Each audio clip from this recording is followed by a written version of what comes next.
The story begins in a small village where a woman is accused of practicing black magic. The villager torture her and eventually cut off her head, but even after being decapitated, her head continues moving and speaking. Terrified, everyone runs away.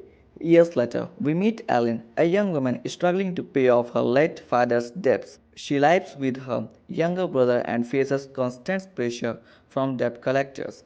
Her friend Gia also needs money for a life-saving heart surgery. Desperate of cash, Alin and her friends agree to rob an abandoned mansions. They promise to steal only what they need and never do it again on Friday night. They break into the house while Gia waits outside in the gateway car. Inside the mansion, Alin finds a huge collection of jewelry and takes far from than planned. Meanwhile, her friend Ghani discovers strange signs that something is terribly wrong. Soon the group finds a secret basement filled with dead bodies, ritual objects, and young women's named Sukma tied up inside a mysterious circle. Sukma claims she has been kidnapped and is about to sacrifice, feeling sorry for her. Ghani frees her, but the moment they try to leave, every door and window in the mansion suddenly locks itself. They are trapped. As they search for a way out, strange supernatural events begin happening. They discover that Suma is connected to an ancient witch who was executed many years before long. Suma reveals her true form. She is possessed by the spirit of that immortal witch.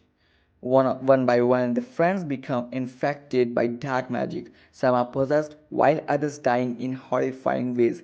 Gia dies outside the mansion after her weak heart fails under the stress.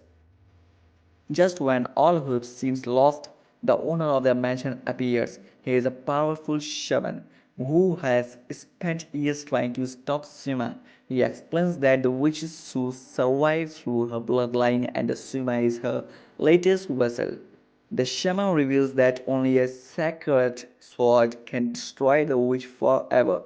During a magical journey beneath the mansion, Alin discovers that she is descended from an ancient warrior choosing to fight this evil. Guided by a powerful spirit, she finds the legendary swords.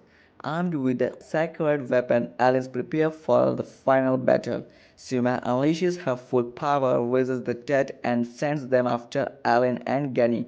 The fight becomes a desperate struggle for survival. In the end, Suma tries to trick Alin by taking appearance of her dead father, but Alin sees through the illusion. She grabs and sacred sword and launches a final attack.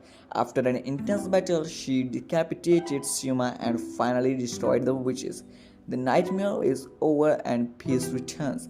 Alin pays off her father's debts and started a new life with her brother.